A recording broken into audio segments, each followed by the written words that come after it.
so the question is why. Yes. Right? So be prepared. That's how you're going to go. Anything else I want to say about you? I wouldn't know. I really wouldn't know. As a non-technical person, I am really looking forward to this talk. So I'm going to quit the rubbish and let you get on with it. Thanks, Cara. Good evening, everyone. Hello. So I'm nervous as hell because I have to code in public. But you know, Cara asked me to do a technical talk, and I said to her, why don't we just throw some code up and let's talk around that. And that led to a few other ideas, and then I realized that what I actually want to talk about is what happens if we shrink our sprint down to a few minutes. What would happen? What we have to do. And that's what this thing is about, that people talk about in terms of, they say continuous flow, or get with the flow and stuff like that. And it's actually a very, very difficult thing to do. And that's what I've been trying to do for the last maybe 2 years, 3 years. I can't say I've been tremendously successful at that. But it has been an interesting journey, and there's still a lot more to learn. So if any one of you are also working in that way, I'd love the feedback. And if you're not, feel free to assassinate me while I'm standing up here. This is a very opinionated thing. It's my opinions, so they're not wrong. But this is what I've observed, right? And Scrum has been in Cape Town for a few years now. You know, I think the user group started about 5 years ago. And there's companies here that have been practicing Scrum for a long time. And certainly they are better off than where they were. And I'm sure all of you have been doing Scrum or just started Scrum. It doesn't matter what your level of adoption is, how long you've been doing it. The general perception is that it's better than what you were doing. So that's good. But for those companies that have been doing this for a while, I've noticed that it's either plateaued out, you've made those changes, you've reached a level of comfort, and you've plateaued out, but how do you know that's your potential that you've fulfilled? How do you know that's absolutely the ceiling? And is there another ceiling that you need to try to reach for? And this is when you start shrinking time even more and start going with continuous flow. And I've put up quite a provocative abstract for this talk. I can't cover all of that in this time, but I'm going to zero it down to just one or two very, very critical areas in my opinion. And that is that, how do you get going? You have an empty backlog, then you put some stuff on it, and then how do you get going? That's it. What's the next thing you do? And yes, you're supposed to plan and play those points games and all sorts of stuff, and then you prioritize and you choose a few things and you set a date for your review. But how do you know the first thing you chose was the right thing? How do you know? How do you know your very first sprint, that halfway through that sprint, it was a mistake to choose those things? Feedback. They hit the reset button, right? Okay. So I threw up, I've got some code. I'm using, let me just ask, how many people here Java developers? C#? Okay, y'all are the same, by the way. Ruby, Python, JavaScript. So few of you. Who's ever written code? CoffeeScript? Okay, all right. So I had to choose a language that's most convenient, and it's either going to be Python or CoffeeScript, because there's less ceremony and it's just indents and no extra curlies and stuff like that. But since you don't know CoffeeScript, I'll tell you some stuff around it so that you just understand. If I say, you know, in any other language, like let's say Java, I'd write public void do x and pass in int a, and I'll go off and do stuff, right? In CoffeeScript, it looks a little bit weird. You say do x equals a, and you put this funny arrow, and then you go and you do what you want. That's all you need to know about CoffeeScript. Now you know what a function looks like. Now you can follow it, right? So you see that do x, and that do x is the same, and that a and that a is the same. So, and whatever we had in here is that same thing there, right? So now you know. Okay, so I racked my head around what would be a reasonable domain for us to work with. I thought about insurance. I thought about. You think about unit trusts and investments. I thought about maybe? unit trust. I thought about insurance. I thought about the shopping cart. You know, but none of that excited me, and so I said, why don't we do something called, you know, battleships? Okay, that board game where you put ships on a grid and then you tell the other person, I fired C5, and they'll honestly tell you it was and they tell you, no, C3, and you say, miss, you know. So that kind of game, right? And so I'm going to start it off from that point of view that, hey, someone walks into the room and says, we've got this killer retirement fund concept that if we made battleships online and people could just play against each other and do all sorts of things and leaderboards and stuff like that, and it's a game so we don't have to gamify it, all that nice things that we do these days. Where do we start, right? So battleships, the game. Let's build up a backlog. Fire a shot. This is how I do backlogs, by the way. It's a hit. It's a miss. Did you go to place your battleships first? Host a game. I'm just brainstorming. Join a game. You see, Karen, is that you don't have to follow the sequence. No. Right, so it's fine. But since you asked, Place place a game. Thank you. Place a game. Collaborating. Place a ship. Concede defeat. Right. Score. What else? Leaderboard. Okay. Can you get different kind of ships? Oh God. Submarines. Etc. And also the Gupta ship. Anyone else? Anything else that you should care about? How big is the board? Oh, size of the board.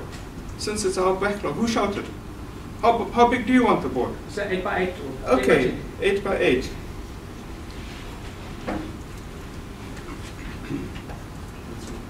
Anything else? Sinking of a ship. Isn't that a hit? Oh no, you've got to hit No. each block on the ship for it to How do you sink. know when it's endgame? Hey, and who won? And who lost? Anything else? Who's playing? Who's playing? So we have all of this, right? And we could carry on brainstorming this thing and just coming up with all these things. Sorry, what did you say? Taunt opponent. Taunt. Who's next? Who's playing next? Poke opponent when they're not playing. Sure. Sorry, Ms. Hussein? I said, sure, that's enough. Yeah. Thanks. Let's front people just go on. So what do we do with this stuff now? Should we just try to come up with some rough estimates? That's what you do in this kind of thing. Dig a little bit deeper, and then you actually go and you put some stuff into categories and say, okay, sprint 1 will do this, sprint 2 will do that. And if someone walks in like a product owner who talks in this kind of way and presents this kind of information, once you go into planning and we say, okay, sprint 1, then you start saying, hey, what about login? We're going to Facebook It must integration. be real time, so WebSockets.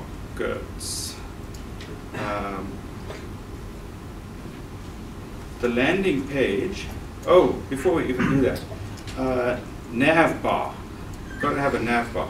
And the icon is Um, very important. And the nav bar must have my games, my profile, my host a game, and the landing page should have games that I can join and the top 10 players. And then you go for sprint 2, and then you say, whoops, sprint. And you look at these things and you start saying, ooh, okay, what about this kind of stuff? Okay. And you start wondering Okay. But that's not, some of the stuff is there. Games that I can join. It's about, host a game, join a game. So that is covered, right? So that stuff goes in here. That's what we were talking about. Not fire shot, host a game. So we can go along like that, right? And we can start building software like that, and it's absolutely fine. Okay. And then you start going into fire. Oh, it's a win. Scores, etc. Now just think about what I've done here, right? And it doesn't matter. We don't have to go sprint in, and we can just put everything else down. So look what's happened here. We're going to take something that was in sprint 1, and we did think about it a little bit more deeply, right? And we said, actually, to release this product, that list of stuff that's in the backlog is arguable about whether it adds real value, and there's a whole bunch of other craft that we have to do in order to make this thing a product, and let's deal with that stuff first, and so that we get going. Okay. But by the time you get to sprint 3, sprint 4, we still don't have a complete game. We might have a really nice UI and a nice page, but we don't have a nice game yet. We don't yet have anything that is actually a real game. Okay? So let's play this out a little bit further. If I get rid of that stuff, okay? Now, I've got here just one page, okay? And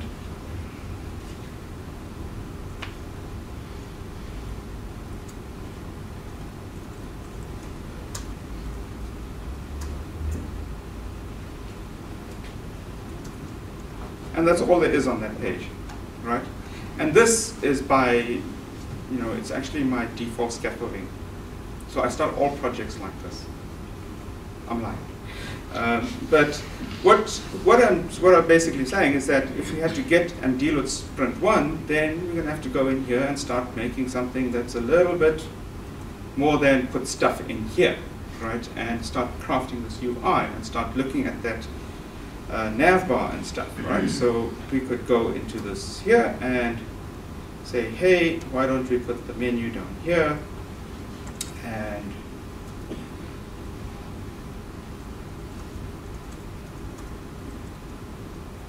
I'm going to be really ugly about this and say,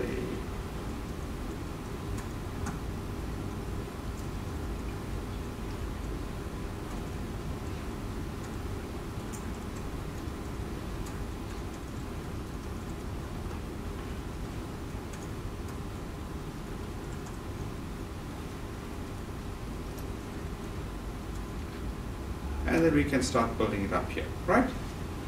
And then we could go in here and say that, whoops, for this part here, let's just start going into this. Let's just say that it should be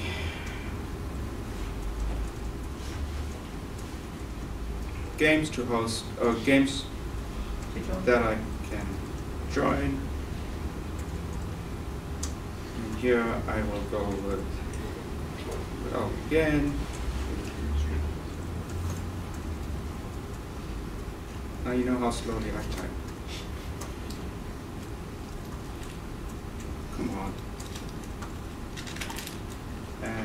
first game is Alien versus Predator.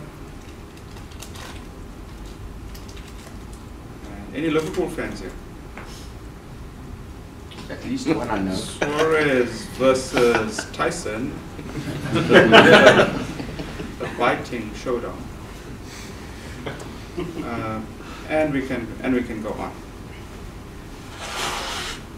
Right. And so we can do that. And then the next thing we might want to do as part of our sprint, and it says, oh, okay, we've mocked the front end up, and we can go back into it, and then we can say, oh, okay, actually, let's get some real data into this thing, and so we have a bunch of games. So what I want you to do is, please don't focus on the tech that I'm using, because that's actually irrelevant. But if you just want to know, I'm going to use Knockout.js to get some data up onto the page, right? And now what I want to do is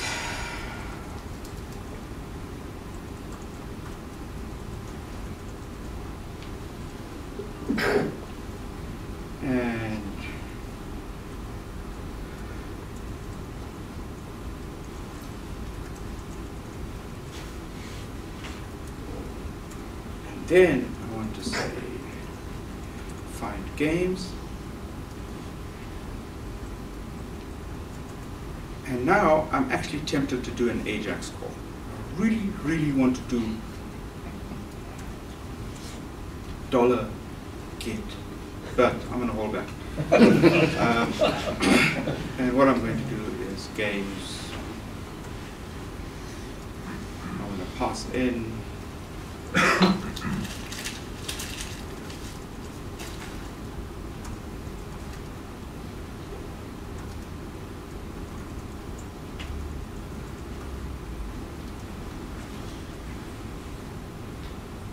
Right, and so if I come in here now, I can actually change this to knockout things.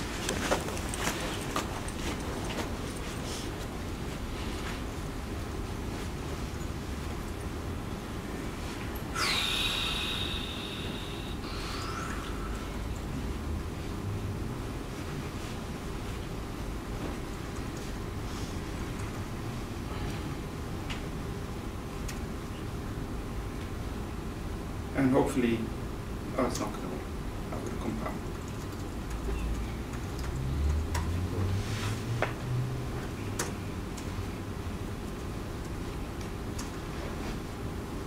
Okay, game one, game two.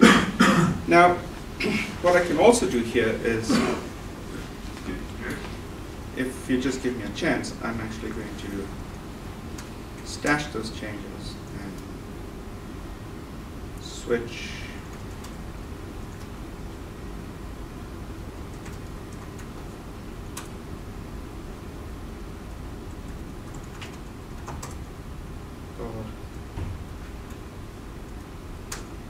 Start up.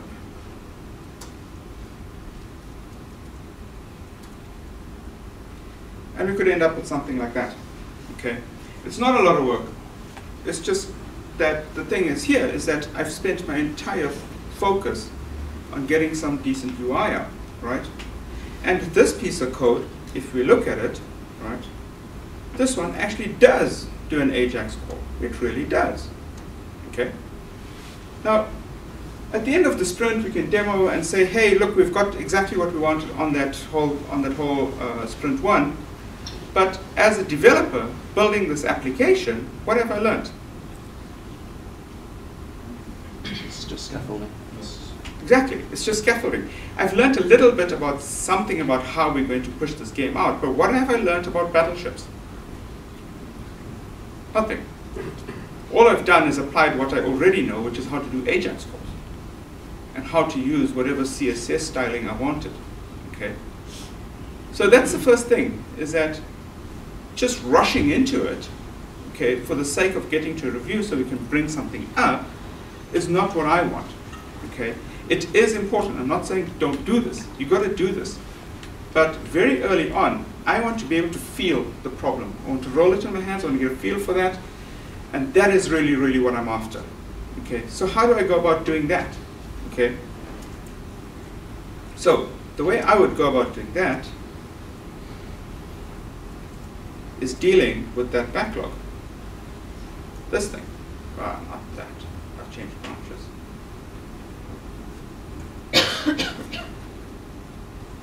Okay. The first thing you'll notice is that up here, right up here, it's now a source code file. The backlog that we've jotted down is now a source code file, and these are genuinely comments. Right? I'm not going to compile this, but I just want to get a feel for what some of the things are involved in this. Before I've even gone into estimation, right? I actually just want to go in and start doing things like this. Fire a shot. How do you think we could get that done?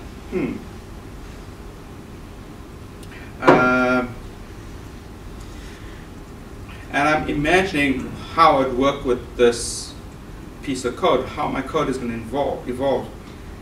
Fired shot equals game.fire and C4. Whoa, look, I've already made some assumptions about the coordinate system, right? That's starting, some of the mechanics of the game is already coming out. Okay. And it's a hit. I don't know. Game dot is a hit, and I pass in the fired shot. Okay, maybe that'll work, but I'm not entirely sure, and I'm not particularly phased or happy with that, so I'll just put a question mark down there. And then it's a miss. That's pretty straightforward, so I can say it's a miss, and I can pass in a fired shot, and that's not, it's a hit, fired shot. So in this line here, I've written something about the interface, how I will use it, and here I don't care about at what depth I'm working at, but in this one here I've actually declared and written the simplest possible implementation for that function, and I know it's the inverse of that, but it's a reminder to anyone on my team that, hey, look, this is the inverse of that. It's nothing else that's special about it. If it's not a hit, it must be a miss. Okay. Now place ship, Karen's one. That's an interesting one. So I could say game.place ship, and let's say it's a submarine, and I'm going to place it at C4. I don't know why I'm always saying C4. It'll be a hit if you place it there. He's a terrorist. And let's say it should face east. You need east? Then you just need horizontal or vertical? From 2. Or diagonal? What about from You don't get diagonals. Northeast, We cannot do diagonal. No. C4 to C6, is it? Aha. So now we're starting to already get into the details, right? You guys are saying, why do I have to say east? Maybe if I say, I'm thinking in my head, and you're also sitting in this backlog grooming with me, and you're saying, hey, why do I have to say east, right? Now, if I'm the architect, I'll override you.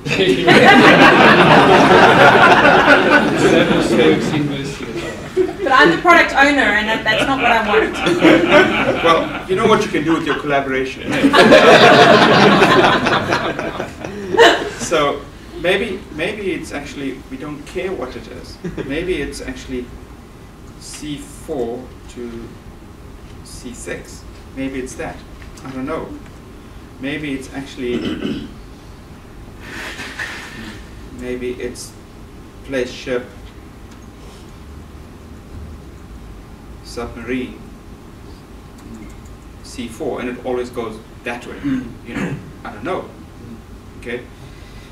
So if you wanted to start a little bit this way, you just say C1 instead. I don't know. But here we're already playing with code. We're starting to get the mechanics of the game on. All right. So we're not too sure about how we're going to do that. Okay. But those are all options. So what I'm doing here is I'm actually giving you design options right now. Okay. And this is a thing that I'm doing a whole bunch of developers sitting in. It doesn't matter whether you're doing this at backlog grooming or sprint planning. It really doesn't matter. Okay, and it takes literally as quick as I'm doing it. It's not hours and hours of debate around that single line. How can you argue that for 15 minutes? You know, there's 3 options. You can't argue it. Okay.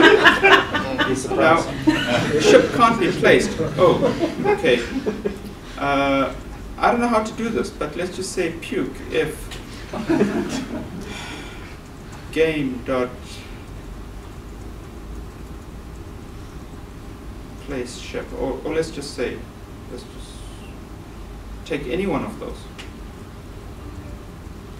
you know, and if game dot, and if it's open water at C4, something happened. But, you know, not nice. I don't know. But I don't want to deal with that right now. I'm going to deal with that when the time comes. But I do know that it's an area of concern for me, that I really don't know just yet how I'm going to ascertain whether it was a valid placement of a ship. Am I putting it on top of another ship? Am I putting it, you know, at the edge of the board and it can't be placed? I don't know yet, okay? But it's something that we should think about a bit more. And there's a lot more rules around that. And so I'll make notes like edge of board on another ship. Bad coordinates, okay? And we can go on and on and on, starting to get, just fleshing it out as simple lines of text, simple lines of code about what we think we would most likely do in this particular, in each item on the backlog. Literally, the simplest things we could do, okay? And once you do that, what I've noticed is that a lot of unnecessary arguing about nonsense in grooming or sprint planning suddenly dissipates. Because we're now actually in a better position, because all of us sitting here that do write code has a reasonable idea of how this model is emerging. We have some idea about that, okay? So let's go with host a game. That's an interesting one, okay? So I can say game equals new game, and it's me and the name of my game.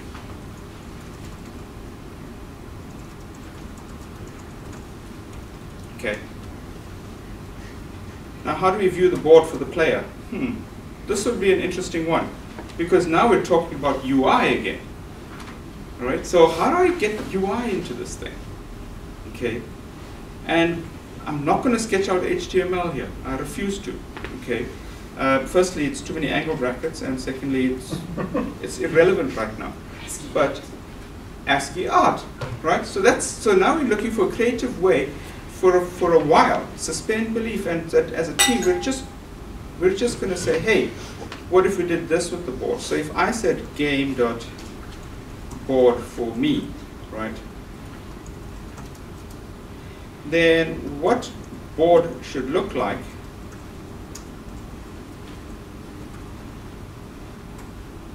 might be 1, 2, 3, 4, 5, 6, 7, 8. 3, 4, 5, 6, 7, 8.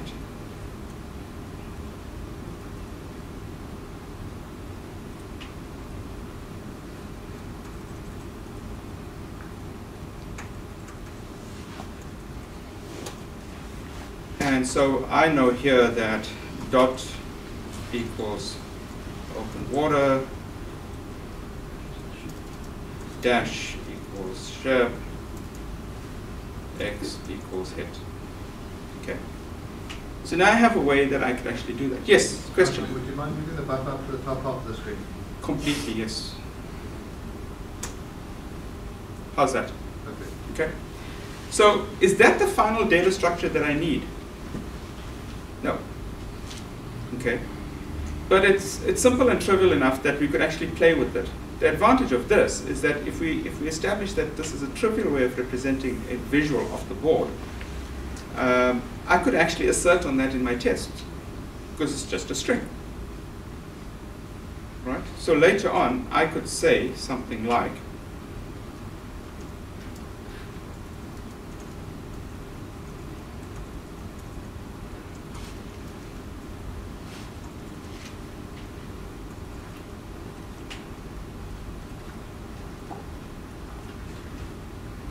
so I could do that. Okay. And what it gives me is that it gives me enough opportunity to actually move forward, because that's what I'm after here. I'm actually after moving forward on every single thing that I do. I don't want to hit the keyboard for wasteful reasons. I want to touch the keyboard and it should be meaningful. That's what I'm after. Okay.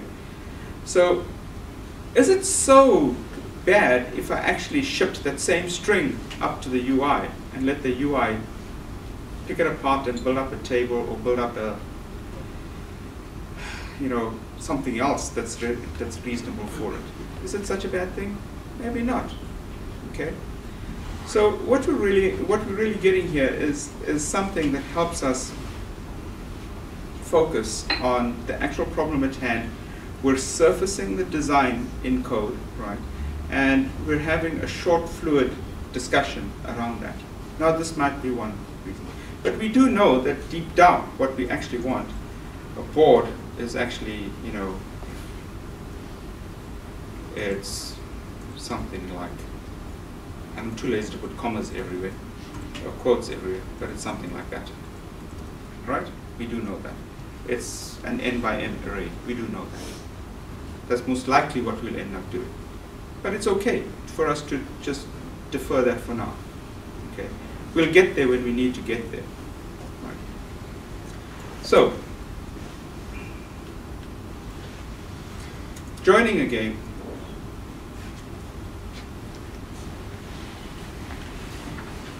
could be game equals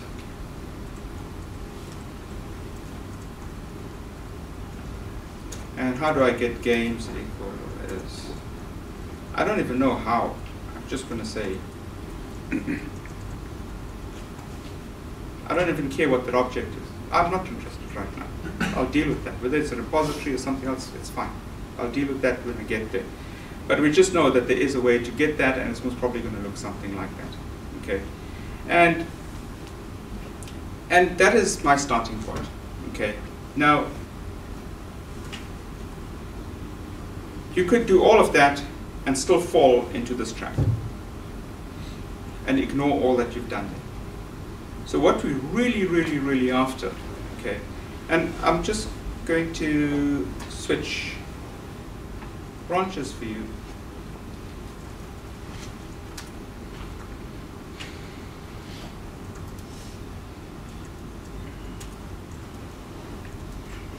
So you have an idea to what level of depth I actually do go into sometimes.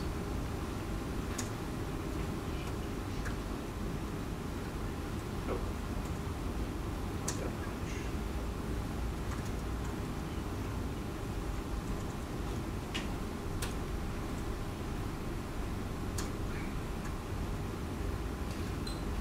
So sometimes I'd even go into thinking about this. Oh, D5. How would I handle those coordinates? I need to convert the coordinates in some way. Maybe if I'm using east, I need to actually convert those to a set of indexes. I will actually go into that level of depth if I think it's necessary. If I think that's a crucial lever in the development or understanding of this game, that is what I will do in backlog grooving. But I don't care about syntactically correct, and the only reason why this is a source code file is so that I can have syntax highlighting, and that's about it. Nothing else.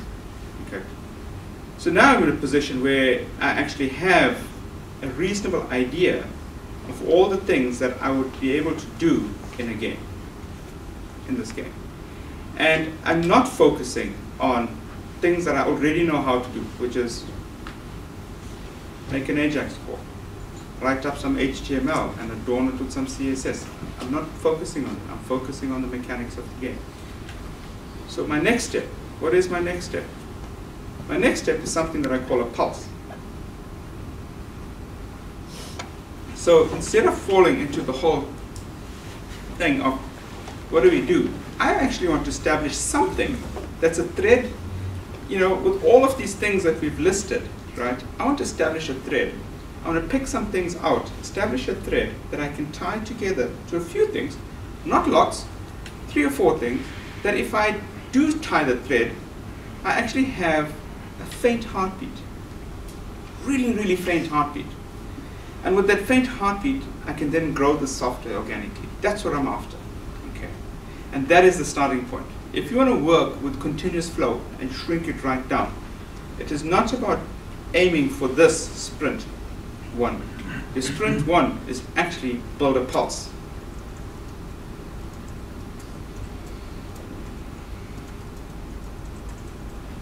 It is something that us as developers can actually put down and say, I think we've got a fair understanding of where we want to go with this and how we want to take this forward. Okay. Notice that I still haven't yet written any tests, right? I haven't done anything like that yet. I'm not worried about how I'm going to test the UI, how I'm going to test this, what database we're going to use. None of that. Okay, nothing at all, right? And let me see, I might have.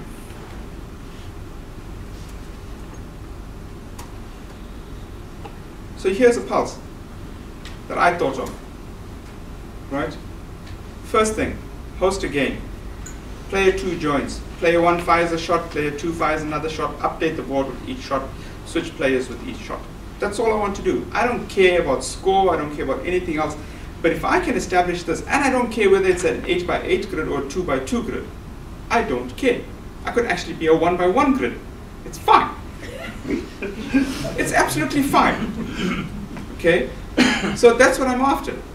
So host a game actually means create a new game. So if I can create a new game, and someone can join the game, and player 1 can fire a shot, and then player 2 fires a shot, and the board gets updated with each shot, switch players with each shot. Hey, we've got a pulse. That's what it means.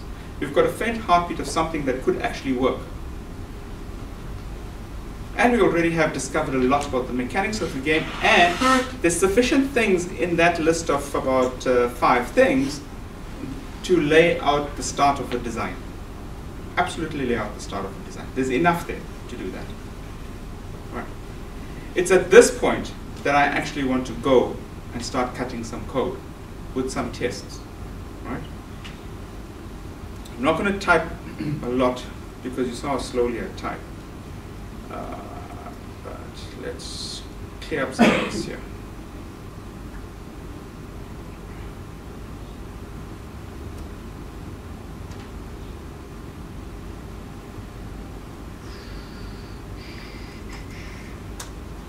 Okay. So I'm going to just show you a few tests that I did. Okay. The first test is that can I host a game? So here, host Mike, the Big Blight. Mike is who's hosting the game. The Big Blight is the name of the game. And I could just, I want to know, okay, if I start up this game, if I host a new game, who's the next player? I'm making the judgment statement that the next player is the person who hosts the game. If you're coming to my party, I'm playing first. That's it. Okay? So that's it, right? And then someone could join the game. So we have the game, we join it, and if someone joins it, there is another player, right? So this basically returns true. Or I could go and say, this variable. Okay. So what do you notice about this? Okay, is that I don't have a user object. I don't. I just put a string literal. Okay, because I'm after the pulse. The pulse doesn't mean I need to have an absolute concrete user object. It's just that little bit. Okay, and if you look at the code, right? I don't know what the code is called.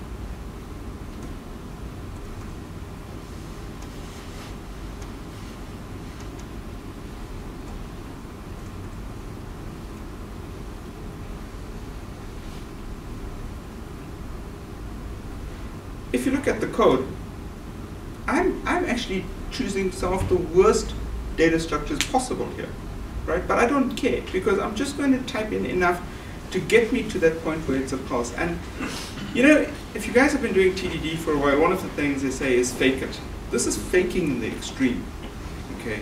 Because I'm faking for an extended period of time. I'm faking not just for that single test, but I'm faking for multiple tests. And that could be dangerous. It could be absolutely dangerous. And this is where confidence kicks in. This is when you're going to back yourself as a team, as an individual, that the next, once you have the pulse, you can actually go and clean this thing up. You can actually start moving those things into a design that is actually more palatable to most people and Uncle Bob. Right? So that's what we're after, okay? And what I'm also after here is that while I'm doing this pulse, I want to have it in a working state. Okay, I want to be able to have this code in a state that is constantly executing. Okay, so what I generally do is that with every dev environment I have, I actually put up something which is my low fidelity continuous integration on my machine. Okay, and so what you're seeing on the screen here is on this side here, it's sitting and just watching for changes to the file. And as it runs, whoops, broken. Okay, I can see what broke, and I can go back in and fix it. And I'm just going to go and continue doing that. Now, this is not a talk about TDD, so I'm not going to go through the whole TDD red, green refactor cycle and things like that. Okay, I do a little bit of refactoring, right? I do a little bit of refactoring, and you'll see down here. I pulled this method out. How do I convert coordinates into indexes for an array? I do pull that out. I did pull it out. I put it in a separate method, a separate function. But the only reason I did that is that if I put this lines of code here, right? If I put those two lines of code there, it's just hurting my eyes. That's all. I don't have any, I'm indifferent to it. It's just getting in the way of what I want to focus on, right? So basically that should go up to the top, and so we do that whole x, y equals 2. Okay. But if we walk through this little pulse, right? This is how many lines of code? 45 lines of code for my pulse. In 45 lines of code, I can actually fire a shot from 2 players, update the board. We have change of turn, right? And we have a reasonable representation of a visualization as a string. And we can see that visualization here. And look, I'm only using a 3x3 board. That's all I'm doing. Okay. So when I say, you know, here's the host a game, Mary joins in, Mike's board should be that, Mary's board should be that. Player 1 fires, host the game, Mike hosts the game, Mary joins in, fires A3, Mary's hit. Just make some space for you.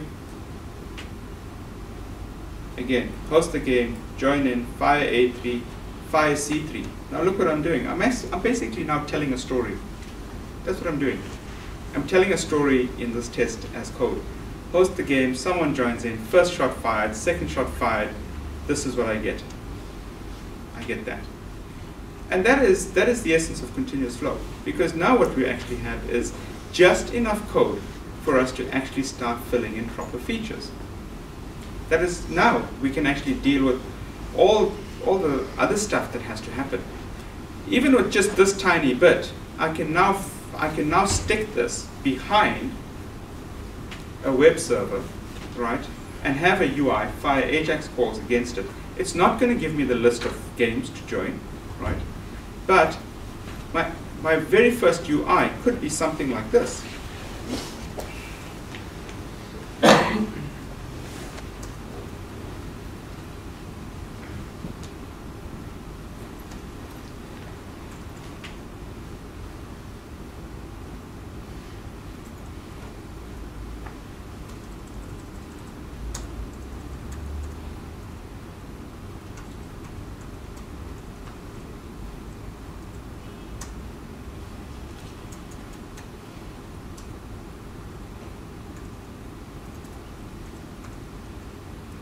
Sue me because I'm using VR.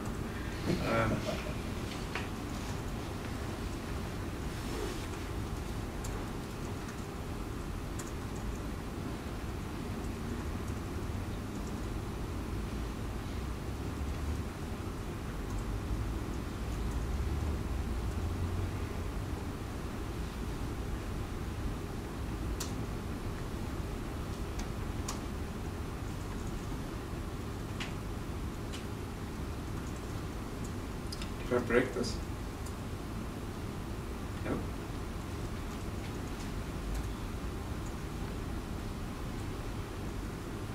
So that could be my very first UI, absolutely with that pulse.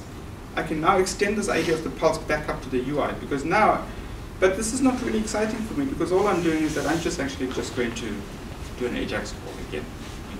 Say, go and fire that off, whatever, just. But the code behind that could be even as trivial as the rest, right?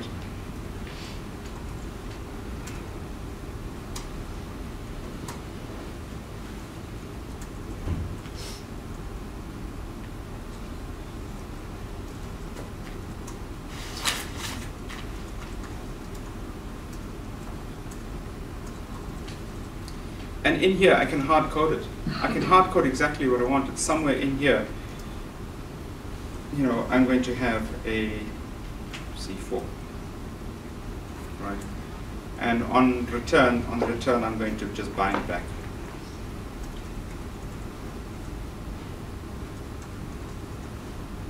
To the board. So that's all I'm going to do, okay? And that's enough to have that going, right? So I don't have to go more than that, absolutely more than that. And what that gives me is absolutely a faint heartbeat that we can now move the software forward. It's a lot more powerful than trying to imagine an incomplete piece of software or something that has distracted you from the problem that you really, really want to solve with the mechanics and technical aspects of the environment in which you're writing code. Okay. And if we go back to the sprint planning we were talking about, where we said log in and this and that, we will get to that. We absolutely will get to that. Right. But this is what we're talking about. And I spent this afternoon putting this together. So when I talk about putting together a pulse, I'm talking about a day's work. I'm talking about half a day's work. Okay? If it can't be done in a day or half a day, then maybe it's not the pulse that you're seeking. The other thing that you should be aware of is that when you start the pulse, building the pulse, after a while, it might be the wrong pulse. You picked the wrong things to thread together. And in those cases, you just abort. That is why I want the pulse to be a half-day effort, a one-day effort. I'm not losing enormous amounts of time in order to establish this pulse. And so if I abort after 2 hours, it's 2 hours well spent. I've learned from that abortion, and I can pick up and say, okay, that didn't work out. What's the next pulse? And then we can actually continue in this way. So you do circle around the problem until you find the pulse. Okay, you do circle around that. The first pulse I picked up for this was very, very thin, which was just fire, shot, update the board. And I thought, that's a bit too thin. Because when I started building that, I started realizing, hey, I'm building join a game, change players. Then I said, the pulse should actually have that. So you've got to listen to the code. If you want to work in this kind of fluid state, that's what you want. Now, in terms of commits, okay, even that backlog that's sitting in a source file, that's a valid commit. Okay. Your CI server is not going to execute that. It's a valid commit, because it's something that we can always go back to. Now, let's think about this backlog again.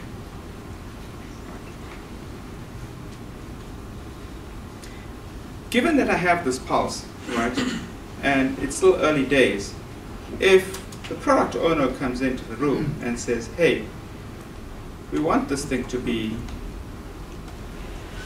multiplayer. Okay, so it's not just one-on-one, it's one against n or n against n. So multiple people can join in that game. So it's not just 2 grids that we're worried about, it's n grids that we're worried about. You know? So what do I do with this multiplayer requirement?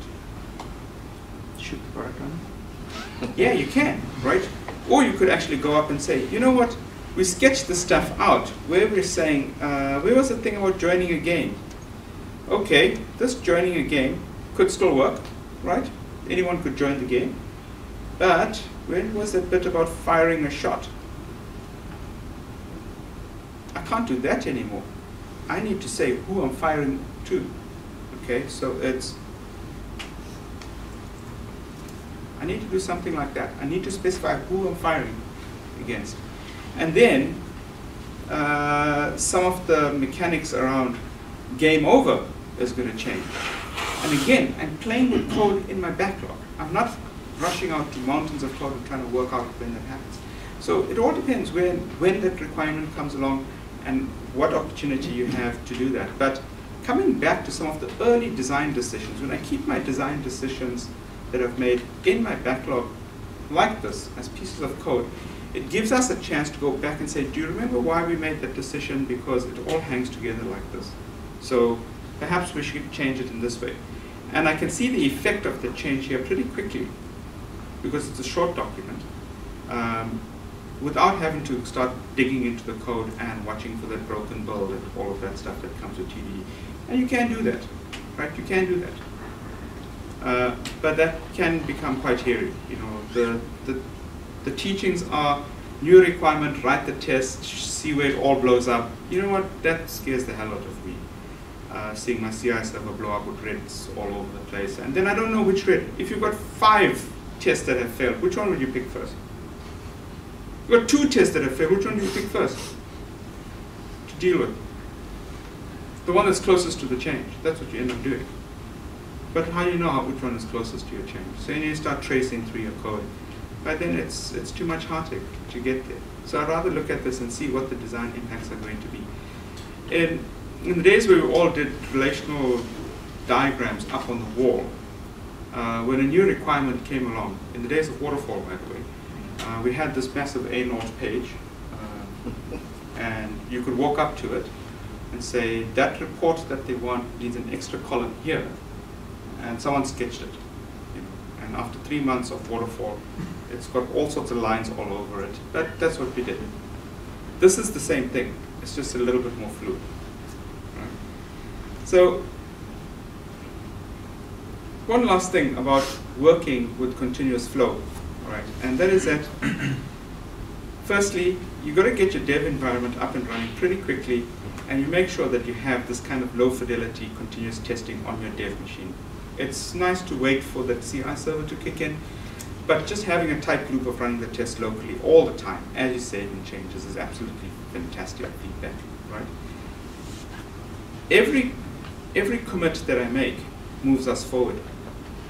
Every commit I make moves us forward. That's what we're after, okay? And it means that I can actually sit down and stand up around the commits that we've made, as opposed to those other 5 questions that you normally ask. So I'd rather have those kinds of conversations around commits that we make than things that maybe we're going to get to. But it also gives us a chance that in stand-ups as well, to even refer back to these things, these lines of code, and say, well, I don't think that's going to work, let's try something else. I'll sit down after this and try something else. That's the kind of stuff that we end up doing. And the last thing is, no matter what software you design, it's just one requirement away from the tsunami. It's extinction. Just only one requirement. So don't get attached to it. It's going to be wrong. It will be wrong at some point, you know, so, and you're going to get screwed, so it's okay. The style of working forces a high degree of humility. I can tell you that now. There's no one person that's right. All your code generally looks crap to start off with, and it's just start refining it to get better and better over time. So there is no, you know, Uncle Bob style code reviews that, hey, you don't refactor this one thing to be an inline, from inline to a separate variable. There's none of that, you know, because you're working with a certain level of comfort as a team. That's what you're working with. And the thing of aristocracy in a team disappears. It ejects it completely. Because we're all basically writing code in this very fluid way. There isn't time to say, well, that person designed it and so wrote that code. If you're committing code like this all the time, moving forward, in small, tiny pieces, this kind of code, I have about 20 or 30 commits for that small file. Okay. that's what I'm doing moving forward. Lots of branches, and I keep my branches alive all the time because it's a marker in my life of where I was at that point. There's a reason why I made that branch, and I want to have that. It's an archaeological history of my code base, so I'll keep those branches. There's a lot more that we could go into. I wish I had the time to write a bit more code and take this to the UI and all sorts of other things, but that's just boring watching someone write HTML. It really is. So, I hope you've picked up something along the way here. This is the way I write code. This is the way I bootstrap a project. This is the way I get this tiny pulse going. If you want to take anything away, we're not shooting down Uncle Bob, although I did. We're not destroying Scrum. We're not destroying TDD or anything like that. We're not saying don't refactor. But if someone who doesn't understand this way of working comes and looks at this code, they'll just say it's technical debt. Okay. But if you shrink your time down to such a small focus area, all your code that is technical debt today has an expiry date. So by tomorrow, by the afternoon, it's expired anyway. And that's the consequence of shrinking it down. So I'll stick around if you want to ask questions. Thank you. Do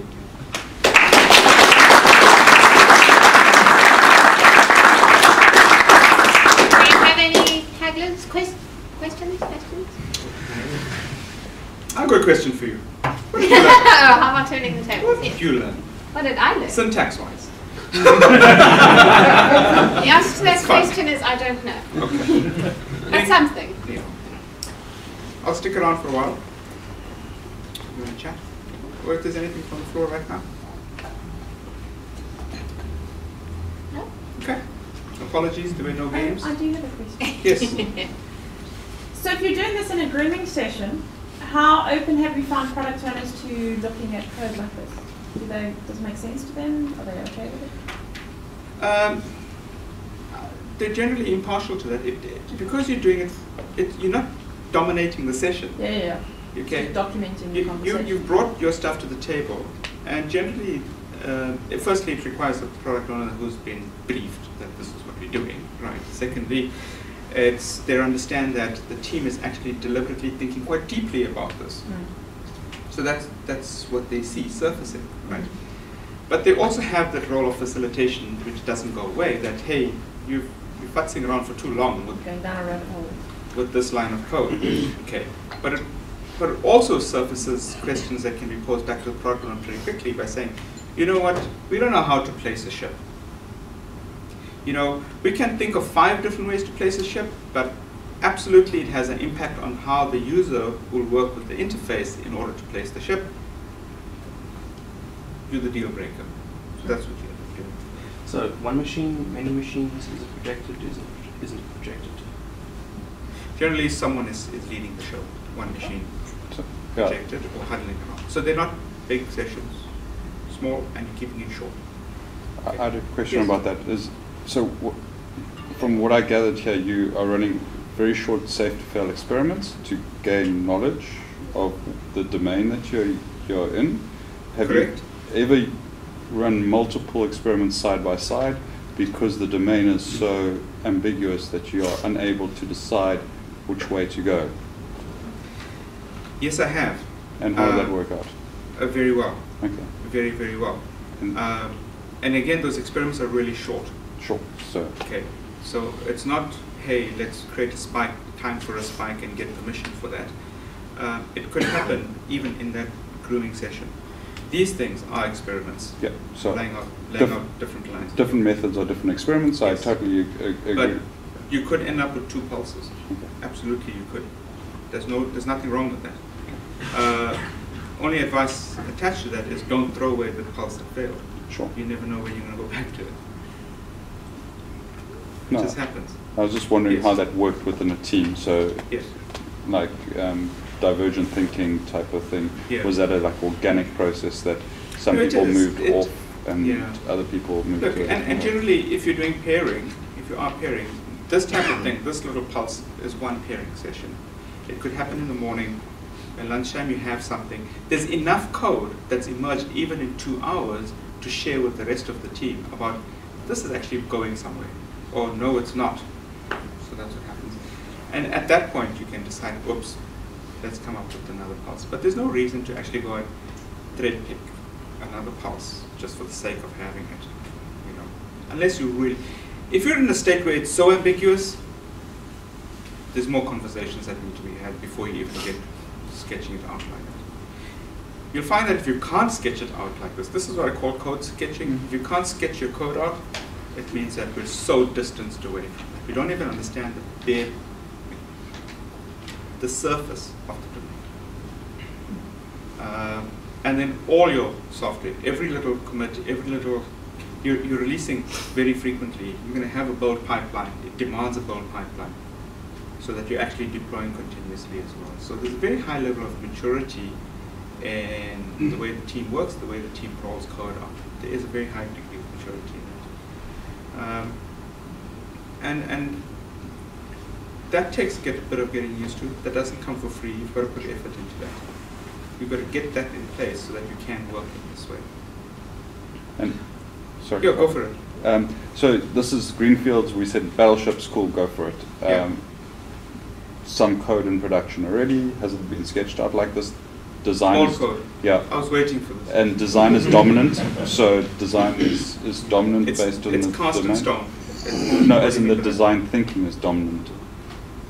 Explain further. What do you mean? So dominant design, it's basically gone from this very wide thinking down to something that is attributed to the context of the domain, because it's been iterated over a few times, and this is how the design of the domain is now. Does this still work, or yes. is it such a shock to the system, that sense of this? It works in two ways. The starting point can be exactly the same. Okay.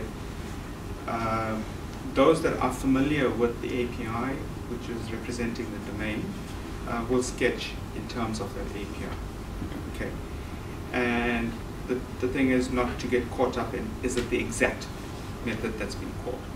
You don't care that much about that, but you're more or less in that region. You know it's something like that, and it's there, and if we went to the code, we'd find it. But it is that one, so everyone agrees with that. So you can actually start doing that. And you can start shaping what the new API, what changes the API, by just sketching the code like this. Okay, so it also gives you an opportunity to sketch your code and imagine, and you're basically testing mentally. You're doing a thought experiment, and you're testing the integrity of your design. So that's what happens. If you're sketching implementation code, like this 3 lines here, okay, you'll quickly realize that, oh, we have maybe a dependency held because this has to call that, has to call that, has to call that. That'll emerge pretty quickly, and then you can deal with that there and then. Do I actually just let it go, or do something about it? That's one way of doing it. The second way of doing it, and this is the fantastic thing about having an existing code base and things in production, it's not the code, it's the data. Okay, so you can sketch out the scenario with real data. You can say that instead of doing something like this, you'll say that I've got a board that looks like this,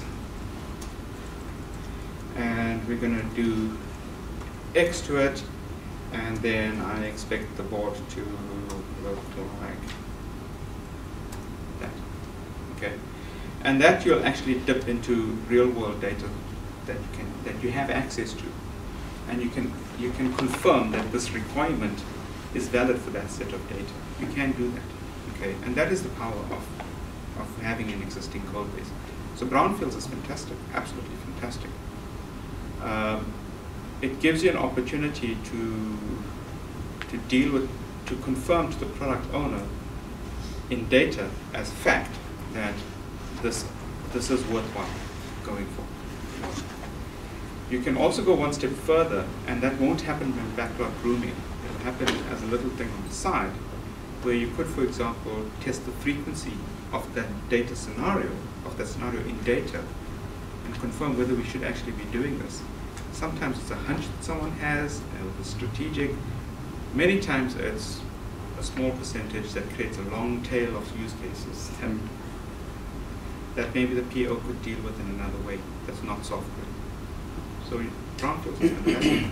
Thank you. So you're mocking up like sort of the pseudocode or basic implementation design. You've got a function there, game, place, ship. Yeah. Right?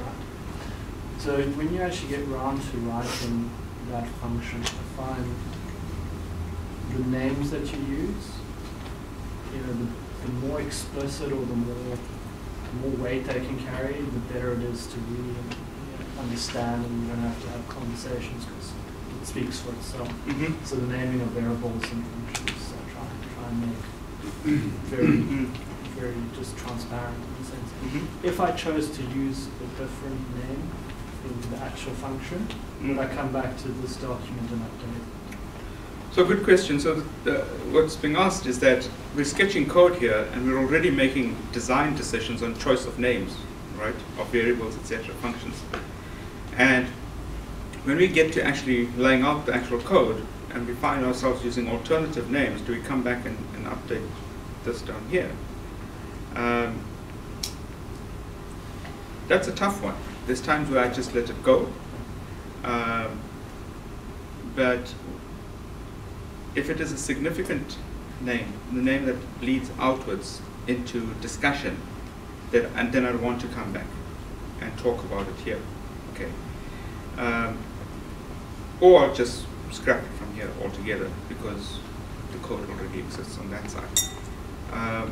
But the choice of naming in sketching is absolutely critical. Okay. So if you look at this line here, right? English, the way we use English or natural language is very imprecise. It's ambiguous. Okay. And this is a lot more precise statement of that English phrase. Okay. So lines of code are always precise from a mathematical sense. There's no room for ambiguity. So the choice of wording is critical. But the choice of wording in the backlog can always be ambiguous, and it's okay. And this sharpens the meaning. So this piece of code gives a lot more context to this statement up here than it standing on its own. I think maybe the other part is this a sprint backlog? Is this backlog only value to the sprint? You see, if you shrink time down Yeah. to less than a few weeks, and you bring it down to, let's say, a day, then it doesn't matter Yeah. whether it's sprint planning backlog or sprint backlog or the product backlog. It doesn't matter. You have an opportunity to pick what you want. I guess I'm saying if you look at this as a designer and try to gauge what was happening in your code, that's, if you get that divergence of naming, then your code is going to look very different from this. But If there's divergence in the naming, that means that we haven't been speaking. We've actually lost the plot along the way. It sounds to me like there are going to be lots and lots of really interesting conversations after this. So I'm going to call a halt to the questions. Thank you very much for your time. It's really nice to see. I know you're not all devs. I know there are a few of you like me. Almost everyone raised their hands when I said who coded what. Except me.